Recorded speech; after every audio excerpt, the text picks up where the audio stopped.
Hello and welcome to all. आज मैं आपको बता रही हूँ क्लास 9 के लिए चैप्टर 6 है लाइंस एंड एंगल्स और एक्सरसाइज है 6.2।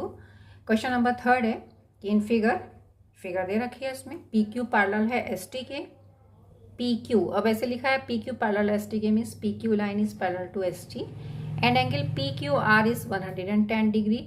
साथ में angle R S T 130 degree. Then find out करना है क्यू आर एस। तो डायग्राम गिवन है हमें, ठीक है। ये है P Q R 110 and are S T is 130 degree. साथ में P Q and S T आपस में पैरेलल लाइंस हैं। तो फाइंड आउट करना था क्यू आर एस, यानी कि ये वाला एंगल आपको बताना था क्यू आर एस, ठीक है। तो इसको सॉल्व करने के लिए हम क्या करते हैं, जो पॉइंट आर है ना, तो आर के थ्रू एक पैरेलल लाइन, किसके पैरेलल, पी क्यू और एस टी दोनों ही पैरेलल है। तो हमने कहा कि एस टी के पैरेलल हमने एक लाइन आर के थ्रू एक ड्रॉ करी है। अच्छा, जब आप ड्रॉ करते हैं ना, कंस्ट्रक्शन वर्क शो करते हैं, तो मेक श्योर कि आपने ये डॉटेड लाइन से शो करना है। क्लियर? आपको जब भी शो जो भी कंस्ट्रक्शन है वो डॉटेड लाइन ही होने चाहिए। तो जो गिवन है पहले हम वो लिख लेंगे, उसके बाद हम सॉल्व करेंगे। और सॉल्व करने के लिए क्या करना है, क्योंकि आपको क्यू आर एस निकालना है, ये वाला एंगल। तो अब लाइंस ड्रॉ हो गई हैं, तो हम क्या करेंगे, सबसे पहले ये और ये वाला मीन्स 110 है, ये वाला एंगल, दोनों लाइंस पैरेलल हैं। और ये जो एंगल्स बन जाएंगे इनका सम ये हो जाएगा 180 डिग्री, क्योंकि ये को इंटीरियर हो जाएंगे, ठीक है। तो ये निकालेंगे। सिमिलरली ये वाली लाइन इसके पैरेलल है ना, हमने पहले ही ड्रॉ करी हुई है। तो ये वाला एंगल और ये वाला एंगल जो हमें नहीं गिवन है, ये वाला मीन्स अब जैसे ये वाला बोलना पड़े तो आप क्या करेंगे, आप बोलेंगे एस आर बी या बी आर एस, इन दोनों का सम दिखाएंगे 180, है ना। को इंटीरियर एंगल्स का मीन्स क्या होता है, आपने दो पैरेलल लाइंस ड्रॉ करी, इसका और इसका सम ट्रांसवर्सल के सेम साइड और अंदर, इन दोनों का सम 180 होता है। सिमिलरली इन दोनों का सम इधर से ये भी 180 होता है, ठीक है। तो टू पेयर हो जाते हैं, एक तो इन दोनों का सम 180 आएगा और ऐसा ही इन दोनों का सम भी 180 आएगा। तो वो वही हम को इंटीरियर एंगल्स वाली प्रॉपर्टी अप्लाई करेंगे। तो इन दोनों का सम करेंगे तो 180 आ जाएगा, तो ये वाला एंगल भी निकल जाएगा।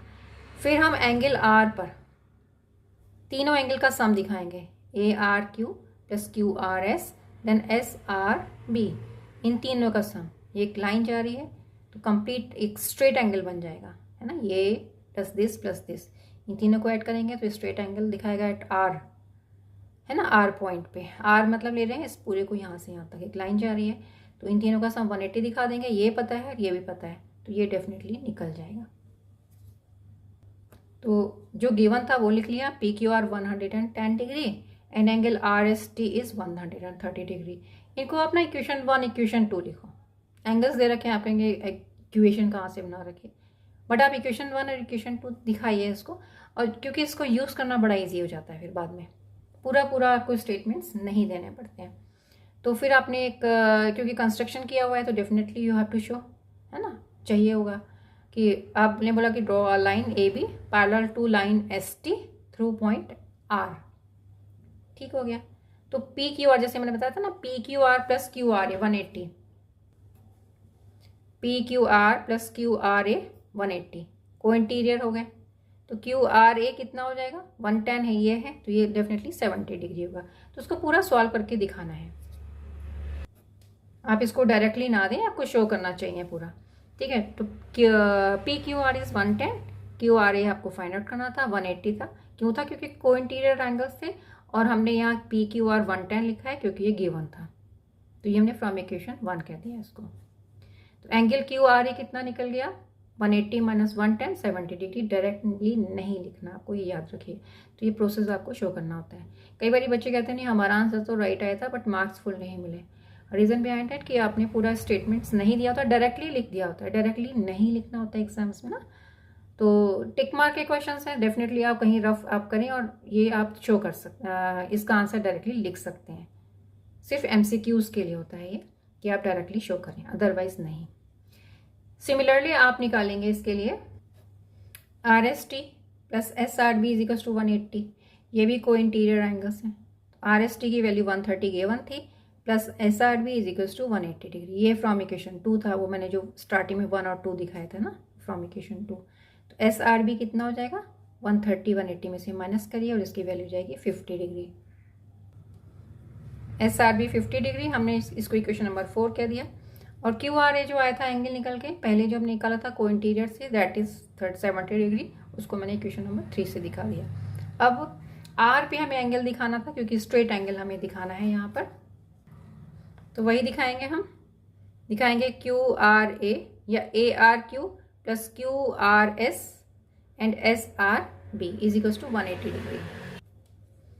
Q R A plus angle Q R S plus angle R S B is equals to 180 degree, straight angle at point are.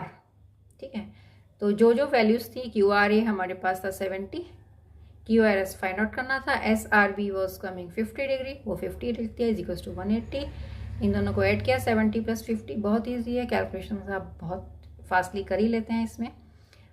It will be Q R S plus 120 is equals to 180। हमें सिर्फ Q R S निकालना है, तो Q R S will be 180 minus 120 में 60 degree. Q R S 60 degree, यही हमें find out करना था, ये वाला Q R S is coming 60 degree. Directly क्या करेंगे, 110, ये 70 हो गया था, 130 था, तो डेफिनेटली ये 50 हो जाएगा क्योंकि इन दोनों का सम 180 होना चाहिए। सिमिलरली इन दोनों का सम भी 180 होना चाहिए था को इंटीरियर एंगल से, और इस पूरे का सम क्या हो जाना होता है 180, क्योंकि स्ट्रेट लाइन जा रही है, एंगल एट पॉइंट आर। तो अगर आप इसको क्रॉस चेक करना चाहते हैं, इन तीनों को ऐड करिए, 70 प्लस 60 130, 130 प्लस 50 180, मीन्स आपका आंसर एकदम ही करेक्ट है। तो आई होप ये क्वेश्चन आपको क्लियर हो गया होगा। ये लाइन जो आपने जो कंस्ट्रक्शन वर्क किया है वो हमेशा ही आपको डॉटेड लाइन से शो करना है। कंस्ट्रक्शन यहाँ पर हिंट दे रखा था, लेकिन आप जब क्वेश्चंस की प्रैक्टिस करते हैं तो आपको समझ आ जाता है कि हमें कहाँ पर क्या कंस्ट्रक्शन वर्क करना है, क्योंकि एग्जाम्स में तो डेफिनेटली नहीं दिया जाता ना हिंट, तो इसको ध्यान से करें। तो आई होप ये क्वेश्चन भी आपको अच्छे से क्लियर हो गया होगा। इससे रिलेटेड या आपके मैथ्स के बुक में से जो भी क्वेश्चन में कोई भी क्वेरी हो तो आप ज़रूर मुझसे कमेंट सेक्शन के थ्रू पूछ सकते हैं। वीडियो कैसे लगी ये भी बताइएगा, और आपने और क्या नया सीखना है ज़रूर से बताइए। तो वीडियो अगर आपने अच्छी लगी है तो चैनल को सब्सक्राइब करें, अपने फ्रेंड्स के साथ शेयर करें, और वीडियो देखने के लिए थैंक यू।